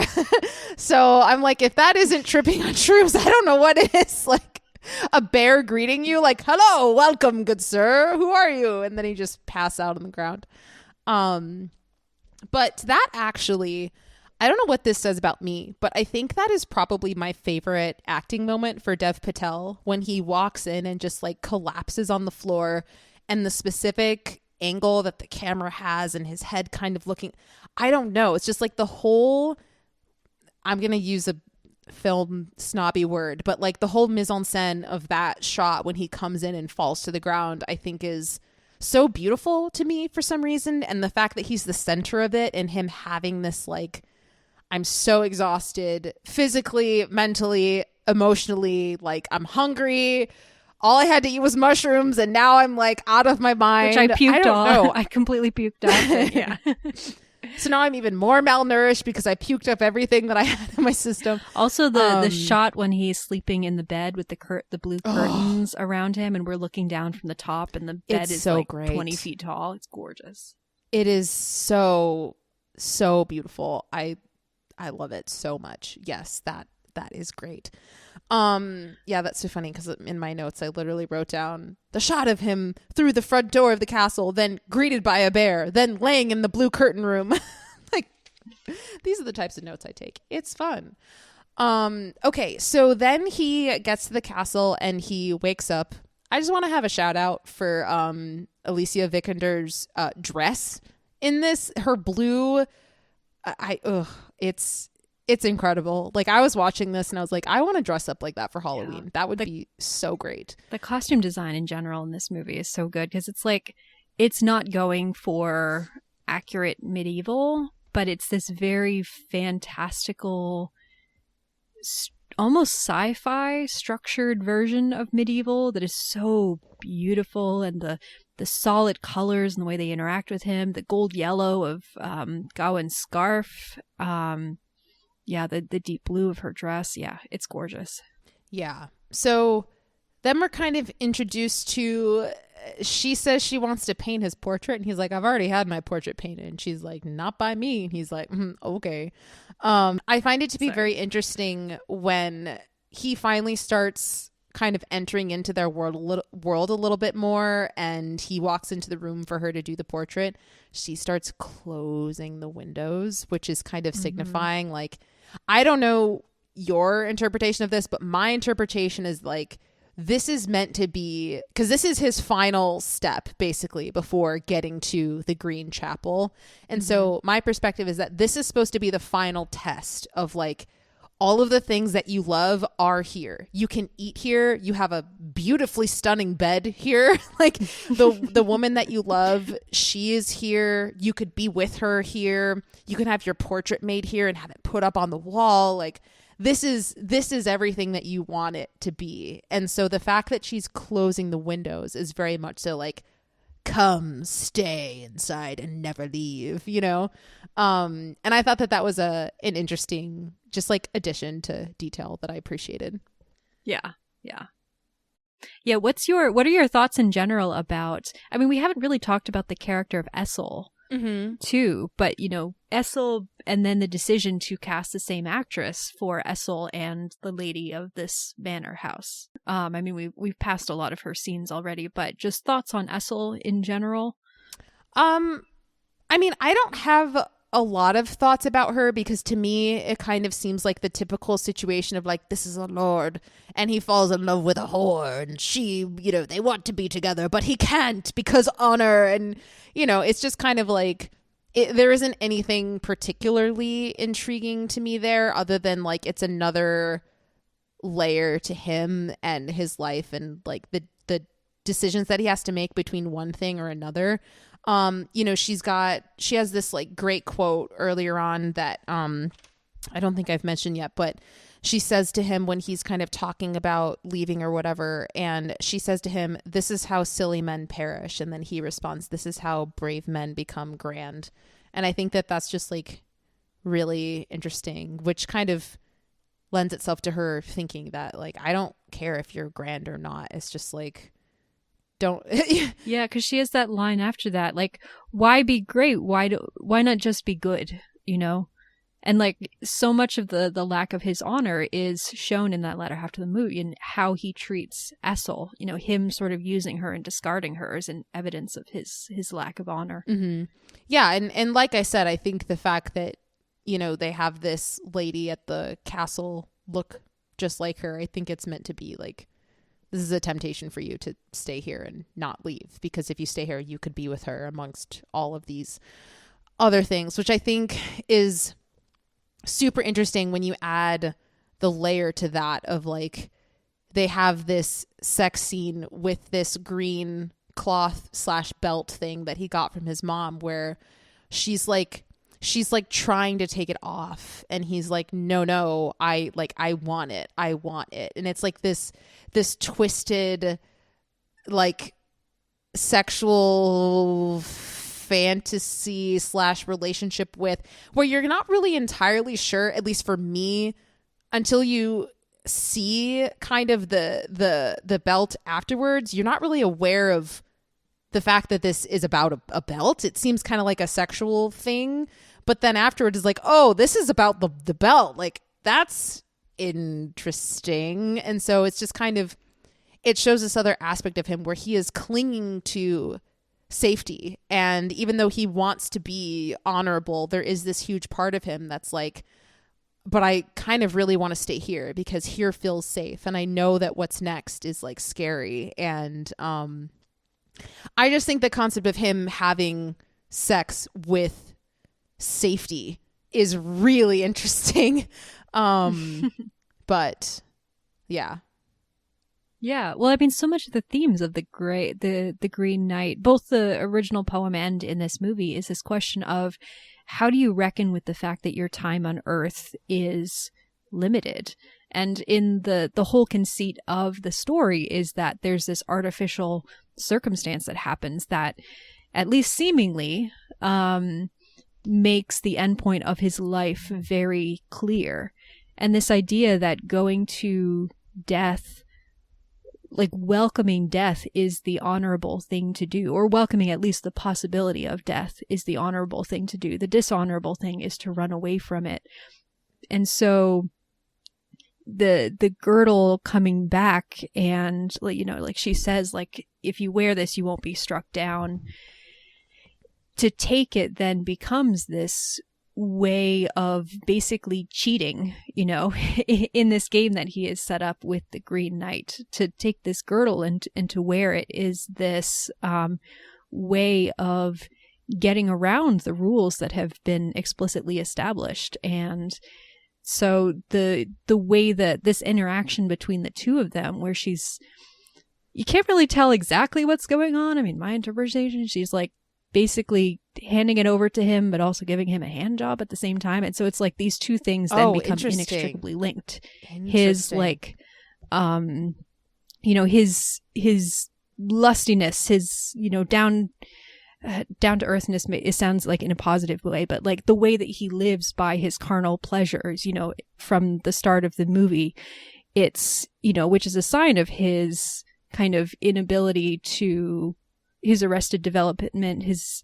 unwillingness to take on the mantle of knighthood, that becomes linked then with his fear of death and his unwillingness to kind of meet the possibility of death. And Yeah, that's kind of how I interpreted that scene, which I find really fascinating. I totally don't see them having actual sex in any way, shape, or form. I literally think he's having sex with the concept of safety. Like, she's just taunting him and talking to him about this thing, and he literally like has an erection because of safety. Like, he's having sex with safety, which I think is just fascinating. You don't think she's like touching him in any way? No, not at all. Which is why I love it so much, because it's twisted and weird. But yeah, and also I just wanted to mention that at the end of because obviously, like, while this sexual encounter is going on, regardless of how you want to define what's happening, she's basically saying like, you want it, and then he's saying, I want it, I want it, I want it, and then after he ejaculates, she basically says to him, she says, you are no knight, which I thought was really interesting. That's kind of like, she's been again, which again I think is her like taunting him, like showing him all the different ways that he falls short in one go. Totally. So yeah, and I just wanted to mention real quick, because after this we're going to leave the castle. I just want to read real quick, because I think it would be faster for me to read it than to play the scene. But her speech about the difference between the colors green and red that happens, I just want to like read it real quick. So she says, why is he green, do you think? And then Gawain says, the knight. And she says, yes. And then Gawain says, was he born that way? And then Joel Rushton says, perhaps it is the color of his blood when he blushes. And then she says, but why green? Why not blue or red? And Gawain says, because he is not of this earth. And she says, but green is the color of earth, of living things, of life. And then Gawain says, and of rot. And then she says, yes. And then she goes on, we deck our halls with it and dye our linens. But should it come creeping up the cobbles, we scrub it out fast as we can. When it blooms beneath our skin, we bleed it out. And when we together all find that our reach has exceeded our grasp, we cut it down, we stamp it out, we spread ourselves atop it and smother it beneath our bellies, but it comes back. It does not dally, nor does it wait to plot or conspire. Pull it out by the roots one day, and then next, there it is, creeping in around the edges. Whilst we're off looking for red, in comes green. Red is the color of lust, but green is what lust leaves behind, in heart, in womb. Green is what is left when ardor fades, when passion dies, when we die too. When you go, your footprints will fill with grass. Moss shall cover your tombstone, and as the sun rises, green shall spread over all, in all its shades and hues. This verdigris will overtake your swords and your coins and your battlements, and try as you might, all you hold will succumb to it. Your skin, your bones, your virtue. I think it would take a whole other hour to dive into everything that's going on there, but oh my gosh, I just would be remiss if I didn't at least read it. Geneva, I hope this is okay, but I'm just going to kind of move on from it for the sake of time. But I just wanted to mention it. Yeah, I don't even know how to get into unpacking all of that. Like, we could do a whole episode on just breaking that down. But I think it kind of touches on a lot of the themes that we've already been talking about in terms of like legacy and how you're remembered, and, life and nature and all of those things.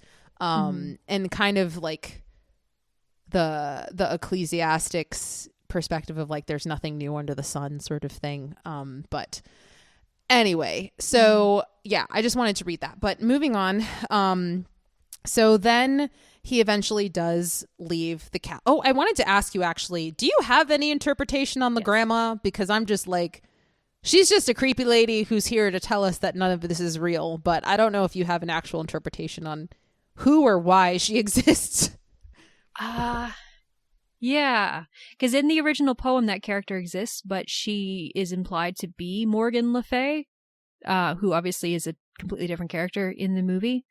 So I've kind of gone back and forth between like, she's a sort of stand-in like avatar for the mother at this point, versus like she's a sort of walking reminder of that kind of idea of the cycles of youth and life and bloom versus decay, where the lady is the embodiment of, you know, how beauty and youth and freshness, and then the lady is sort of the reminder of death and mortality and decay. You know, this is kind of what we turn into as we age, that sort of thing. Mm-hmm. Yeah, completely valid. For me, it was like, I don't have any thoughts on this other than like, it's a weird person to tell us that none of this is real. She feels very David Lynchian to me. Yeah, but yeah, my favorite is when the lady leaves after their strange sexual encounter involving the green girdle, and then he just turns around and she's just standing there, and he's like, "What?" Yep, there's some weird shenanigans going on here. Yep. But yeah, so then he leaves the castle, and I think we've already kind of touched a little bit on the hunting thing. I don't really want to spend too much further time on it. But so he leaves the castle and he has this conversation with the Lord, who's kind of like, "Are you sure? Because once you leave, like, we're not going to be here when you come back. I have food for you. Like, you could stay here. I could share, like, you could share in this bounty with us." And he's like, "No, I must go. Honor, and also your daughter just terrified me, and your mother too. Like, they're weird, and I'm getting out of here." Wife. Your wife. Yeah, he's like, "This is weird." So then he continues on his way, and the fox basically, who the Lord returns to him. Apparently he found the fox and trapped him in a bag and was like, "Here, I will return your fox to you." Thanks. But so he basically reaches this river, which is like the threshold to entering into the green, what is it? Green Cathedral? The Green Chapel. The Green Chapel. Which, by the way, the scavenger way back at the beginning told him it was by a stream. I feel like he was telling the truth. Yeah. Yeah. Maybe it wasn't that far after all. And because he was tripping balls, it felt like he had to journey a lot farther than he actually did. So interesting. But anyway, so then the fox kind of turns on him and gives him this speech that basically is like, "You don't have to do this. You can turn around. You can go home. Like, what is ahead of you is maybe not what you're expecting. Like, all of these things." And he's like, "No, but I must go." And the fox is like, "All right, your funeral." So then he enters the green chapel, which when he enters, I want that poster on my wall. You know which shot I'm talking about? Yes, I know exactly what shot you like. Oh, I could not agree more. I want that poster on my wall, and I legitimately might buy that poster and put it on my wall. It's absolutely beautiful. The way that this particular chapel is designed, it's like overgrown with nature and vines and grass, and yet there's this incredible yellow light coming through, and there's this little waterfall brook thing. It just feels very alive, which because the sound mixing is so great, because you hear the river and you hear the wind and the leaves, and it's so great.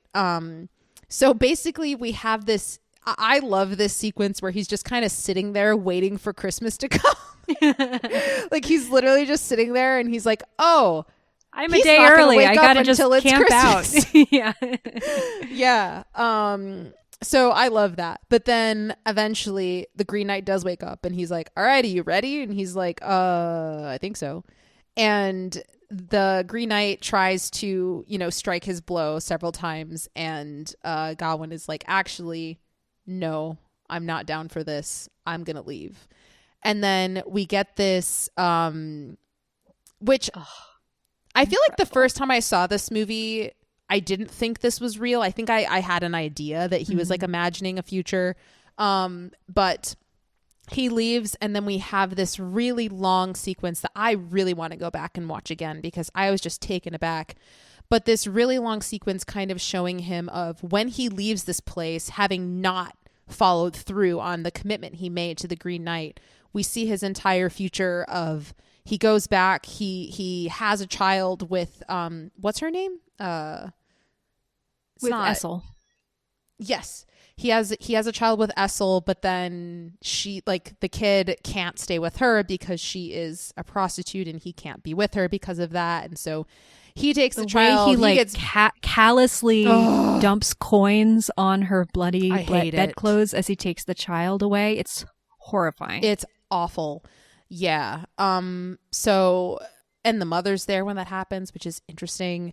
Then we get like introduced to his wife, who has the most stunning wedding dress I've ever seen in my entire life. But it's also, I think is, I don't know what it means, but I think it's explicit. She also looks very similar to Saint Winifred, you know, the spirit that he met. Yes, absolutely. I thought it was intentional, but maybe not. So yeah, then we have kind of things happen very quickly. We kind of, and then eventually we just basically see so that he becomes king, because the King Arthur dies, but like his country is plagued by war, and his son, his son with Essel is killed in the war, and the people turn against him, and it's just like going from bad to worse. Yeah. So we see him kind of on a battlefield, which kind of hints that, you know, he's a king who at least like fights with his soldiers on the battlefield. But I think it becomes clear that by the time he returns that their kingdom has fallen. Like they're waiting for people to storm through the doors and basically like kill them. Yeah, very Game of Thrones. I forget. Oh, yes. Season 2? It's definitely season 2. It is the Battle of Blackwater when Cersei is hiding underground with Marcella and Tommen. Marcella and Tommen. Wow, I was too slow to say his name. I'm ashamed of myself. But anyway, so yeah, and then I forget how that ends though, Geneva. How do we transition back to the chapel? What's the final shot? Well, there? Because it suddenly turns into have you read the short story, The Woman with the Black Lace Ribbon thing? Yeah, basically I don't read short stories. As this was something I had to read in like middle school or something like that. It's like a creepy story that always stuck with me. A woman has a black ribbon around her neck, and her husband keeps asking her why, and finally one day she like takes it off and her head falls off. But yeah, basically cool. the enemies are about to break down the castle, and as they do, you know, they finally burst in, and so throughout this entire montage we've seen he's always been wearing that green girdle around his waist. He keeps it on during sex, like he keeps it on at all times. He can't take it off. So finally, as the enemies are overtaking him and about to kill him, he takes it off, and then his head falls off. Right. And so it's this idea, that like this entire time he's been living, only delaying the inevitable, you know. Mm-hmm. Or just like that belt is the only thing keeping him alive. Like if he hadn't worn that, you know, it's kind of like, again, I'm just drawing so many connections to fantasy things, but it's kind of like how Bilbo, like he's the ring, the power of the ring has kept him young for so long. And then once he takes it off, he like becomes his actual age. And it's like, oh, if you hadn't been wearing this thing, you would have aged naturally, or you would have died a lot sooner, or whatever, you know, you might see it as. So, this belt is just fascinating to me. And I also forgot to mention that earlier when he first gets to the Green Chapel, we also have this sound mixing edition where after the Green Knight wakes up, we have this whole concept of we keep hearing his heartbeats. It's like they're fast and then they're slowing down and they're speeding up again, which I think is such a cool way to kind of put us in his shoes yet again. So yeah, after we have this whole flash forward basically showing him his entire future, which quite frankly seems rather depressing and not honorable like he wanted. We're back to the present day, and he's with the Green Knight again in the chapel.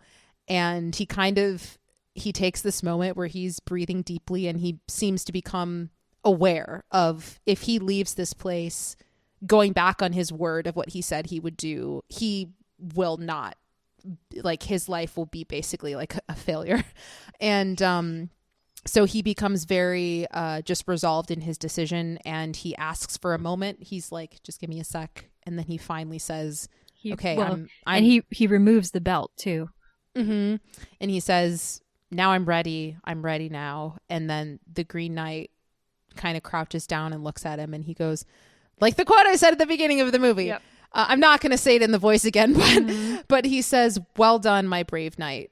Now off with your head. Yeah. And he like, doesn't he sort of trace the line of the where the axe would go along his neck? It's like, you know, the sort of when you're playing with a kid and you're like, oh, I thought he lovingly stroked his cheek, but I think because I those could are have two sworn that very he sort of different traces along takeaways. his. Yeah. Well, either way, I still read it as an act of sort of loving, gentle, like kind of what's the word, like almost playful, you know. And the Green Knight smiles at that point, which is, I think, so crucial. You know, he smiles, and then we cut to the Green Knight, you know, title card, end of movie. Tatum's looking it up. I'm determined to be right. Yeah, no, he's lovingly rubbing his cheek. He's not. It's like a caress of his cheek. I'm watching it too. Hang on. He caresses his cheek. Uh-huh.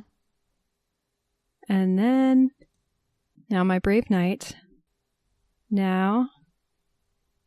And then he draws the line. Okay, so he does both. Okay, so we're both right. We're both right. I was like, I definitely kind of know right that he lovingly strokes his cheek. Like, yes. I just watched it. And I definitely knew he drew a line along his neck. Okay.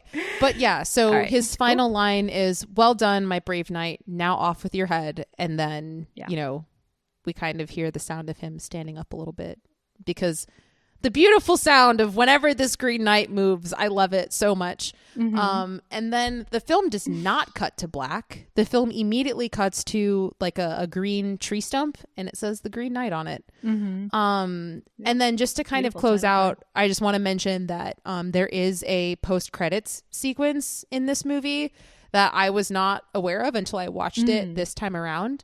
And it's basically shows this little girl sitting in a castle, and she picks up this crown that that Gawain basically would be wearing, and she puts it on her head. And so I just want to note something that's another, you know, quote straight from Wikipedia, but it says the after credit scene showing a young girl putting on a crown has been seen as a tease of an alternate life that Gawain leads as King of Camelot with his daughter, possibly even mothered by Essel, a sign of the happiness he found. I don't remember if that's a quote from Lowry himself, but regardless, it's a thing that was in my research. So, yeah, we're at 2 hours and 5 minutes. Oh, anything else you need to say about this movie? I know we kind of like quickly glossed over the end, and there's so much happening in that sequence, but you know, there are truly so many other things that I want to say, and so many moments, and so many, you know, plot points and themes and characters and stuff that I want to get into, but we truly, this is such a layered movie. We cannot get into it all. Well, do a speed round. Do a speed round. Just say all the different points. I don't really have like speed round. No expansion on any of them. Just say them real quick. I honestly, I don't think I could without going through like the plot all over again. Yeah, I mean, Why I was did just you stop me while we were going through it. No, it's not like it's not like I have a list of like, here are 10 things that we could go through. I'm just saying that if we had like 10 hours to go into this movie, we could film it, you know. Gotcha. I was tracking this watch, the way that things, just in the plot progression, the way that you know, his first adventure out of the castle, he loses his horse, he loses the girdle that his mother gave him, and he loses the axe that he's supposed to bring to the Green Knight. And so then tracking throughout the rest of the film, he might lose something else too. I can't really remember. But the way that those things are returned to him, I think, is really interesting, because the axe is returned first, and it's very explicitly like, it's after he retrieves St. Winifred's head, and it's this sort of magical endorsement of his actions, this magical encouragement for him to keep going. And I think he's at that point told Winifred, like, I'm trying to go home. Like, he's given up, but the universe is kind of telling him, no, we're going to give you what you need to keep going. But then when the girdle is returned, it's returned in this much more ambiguous way of, is this the same girdle that his mother gave him, which is supposed to protect him? Or is this some sort of enchantment temptation that is actually deflecting him from his goal? And, you know, I think it could be both. Into that. And it ties into that, like that question of, the fox, is the fox the embodiment of his mother who is caring for him and protecting him and wanting to encourage him on his goal? Well, all of a sudden the fox turns against his goal and says, no, go home. Don't complete your mission. So, and then the horse only returns to him in the alternate universe vision. Like he leaves the Green Knight and he finds the horse there. It sort of seems to be this sort of magical endorsement of him just leaving and going home. But then everything that comes after that makes it seem like that was not the right choice. So, yeah, I was just kind of fascinated tracking all of those things this time around. Yeah, thanks for bringing that up. I think that's a great note to address for sure. Okay, so we are going to move forward a little bit here so we can close out. So let's do it. Yeah, this movie basically was nominated for and won 0 awards. I looked at IMDb and I was like, it wasn't nominated for anything, not even like any festivals or like it received 0 awards recognition, which like, I mean, that's why in the beginning of this episode, when I introduced the film, I called it a cult movie because it is really something where a lot of people haven't seen it. But the people who have very devoutly love this movie. And there's some people who just don't get it. They're like, it's not for me. But the people who do get it, it's like a very devout following. But yeah, this movie got very little recognition in terms of awards. But that being said, it was a big critical hit. It has an 85 on Metacritic and an 89 on Rotten Tomatoes, which in my opinion, it should be higher. But should be higher. I mean, it's still pretty high. So I guess it's fine. But yeah, this movie also came out it came out in 2021. So I think its release was also probably messed up by the lingering effects of COVID. So. It was like when theaters were just starting to open up again and things like that. Yeah. People didn't want to go watch slow, intense, meditative movies on the meaning of life in the year 2021. You and I did, but we're not. Yes, people. you and I did. And we had great conversations about it. But yes, some of those movies, if not all of them, we will talk about on this podcast. But anyway, so I did I pulled 3 reviews that I want to read real quick. And I sincerely apologize. I cannot pronounce this name, but I will try my best. It is a writer from Slash Film, and their name is Hoi Tran Bui. That's the best I can do. I'm very sorry.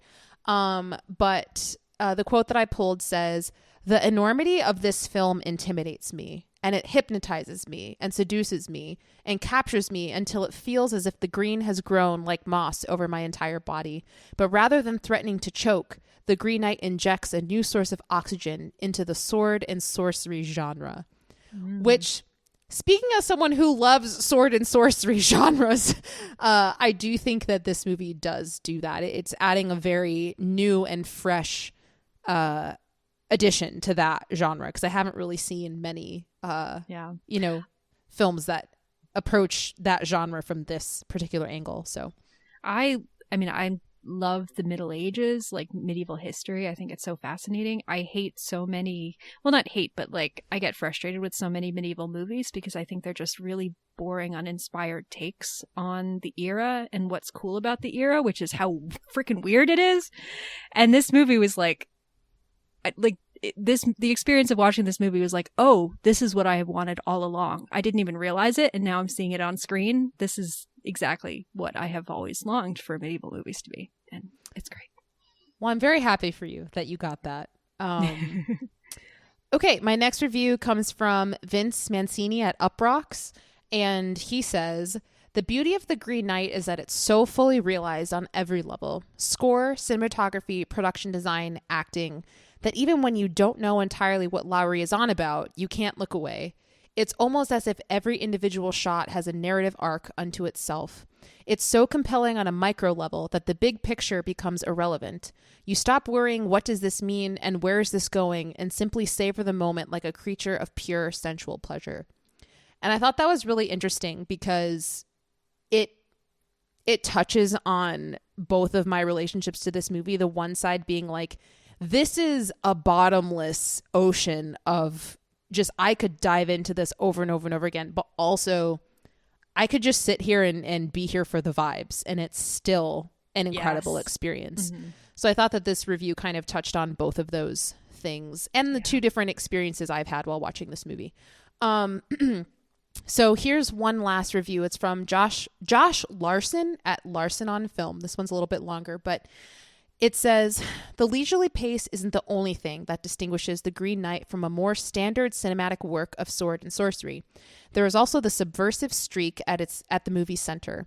Rather than a rousing portrait of medieval gallantry, the film asks, what if you don't want to be a knight? Then later, what if you do, but you don't have what it takes? And ultimately, does the legend waiting to be told about you care either way? At its heart, The Green Knight is about the very idea of legends and myths, how they grow, what they reveal, what they conceal. I love that one too. I love that. Yeah. I had a lot of fun finding quotes for this movie because they were either like, I don't get it, this makes no sense, or like, this is so profound and art, we love it. Oh my God. But yeah, okay. So, gosh, something about this movie that's stuck with me. I mean, everything. I mean, I literally cannot even think of one moment. So I won't. I'll just say everything we've talked about on this podcast episode and more. What about you, Geneva? What's going to stick with you about this movie? I just have, like, once or twice a year in my movie watching experience, I will just have a movie that completely like takes over my brain, and I just cannot stop obsessing over it for weeks on end, and it just becomes a core part of my personality. And like, I feel like this is one of those movies for me. Like, this is just so, like I said, I didn't know that I needed it until I saw it. And I was like, I need this. This is who I am. Yeah, I love this movie. There's so much to get into. There's so many different interpretations that you can have of it. Like, obviously, just in the course of this conversation, there have been many things we've agreed on, and there have been many things that we disagree on. And I don't think either of us are wrong, and either of us are completely right. Like, there's just, it's almost a Rorschach test in the, you know, there's so many different ways to read it and so many different things that you can take away from it, and they're all valid. And I think that's beautiful. And this movie is just, it's so well made, and I wish more people had seen it, but I'm so happy that it exists. Yeah, I hope it grows to not just be a cult movie, but I don't think that's going to happen. I agree. And I hope David Lowry makes another movie set in the, I don't know, medieval times, or just, I don't know. I will see whatever he makes. But I would love to see him make another movie set in this vein. Mm-hmm. I do think he is planning another movie set in this vein. But only time will tell. But I've read articles that say that he might be. But okay, I'm really glad that we celebrated our 1-year anniversary with this movie. It made me very happy. Congratulations, Geneva, on surviving this many episodes with me. It's been an honor and a privilege. Thank you. Right back at you. I don't know how you did it, but you did. You know, it's been a fun journey. But yeah, genuinely, I'm absolutely surprised and thrilled that we've done this for a year. And me too. Thank you to all of our listeners. I know that we do have a few consistent listeners, and I am super grateful. I mean, I'm grateful for anybody who listens to anything, but the people who have been pretty, I think, just like loyal to us throughout the year and bearing with us as we have like grown our model and changed it and bought microphones because the audio quality was awful. And just for sticking welcome, with us. Guys. Yeah. It's really just been super fun, and here's to one more year, I guess. Possibly more. I don't know. I mean, time will tell. That'd be super awesome. Geneva, what if we run out of movies to talk about? Oh my gosh. I mean, I will never run out of movies to talk about because I love talking about movies. But I mean, literally, there's like 100 new movies that come out every year. So like, even if we were to run out of movies the other day, which we never would. I was just thinking the other day that like you had put Twilight on the list as like, this is a movie that I don't like, but was so formative to me, you know, and we had a great time talking about that. There are so many movies that I'm like, I've seen this dozens of times. I don't even like this movie, but I would love to talk about it. So got to think about some of those to put in the pod. That could be really fun. Yeah, that'd be great. Anyway, okay. Thanks, listeners. Thank you, Geneva. It's happy 1 year anniversary to us all. It's a group effort. It takes a village to raise a podcast. All right. I love it. Cool. All right. So yeah, we will see you next week, everybody. Okay. Bye. Bye.